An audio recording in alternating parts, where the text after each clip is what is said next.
વાત કરવામાં આવે તો આજે ખેરાલુ તાલુકાના ગઠામણ ગામે જે 6 તારીખ શુક્રવારના દિવસે ચોરી થઈ હતી, એ ચોરો આજે માતાજીનો જે ગરબો લઈ ગયા હતા એ ગરબો મંદિરના સીડી ઉપર મેકીને ગયા છે. તો આપણા અહીંના જે સેવક છે એમને આપણે પૂછીશું શું ઘટના બની હતી અહીંયા. શું નામ આપનું?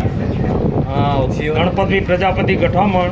અમારે આ ગઠામણ ગામમાં પ્રજાપતિમાં ચહુ માતા અને ચહેર માતાનું મંદિર છે. તેમાં તારીખ 6/6/25ના રોજ રાત્રે ચોરી થયેલી. તેમાં 1 કિલો ચોદીનો ગરબો તથા 17 આ વસ્તુ ચોરી ગયેલા. અને અમે ગામ લોકો બધા ભેગા થઈ, બધી કોમના લોકો ભેગા થઈને માતાજીને એક અરજી કરી કે માતાજી તું આ ગામની અને આ બધાની લાજ રાખજે.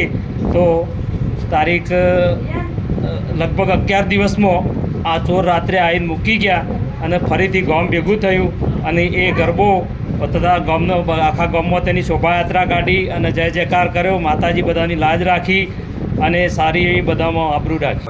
પ્રજાપતિ શું ઘટના બની હતી આ મંદિરમાં સવારે મંદિરમાં આવ્યો પૂજા કરવા માટે. એ વખત અંદર કશો હતું ચોરી થઈ ગઈ હતી. પછી હું ઘેર જઈને ફોન કરી કે મંદિર ચોરી થઈ ગઈ. તો ભાઈ મેં મંદિરની કલ્પના કરી આપણે માતાજી કીધું હું રાતના દિવસમાં પાછું લાવી દે.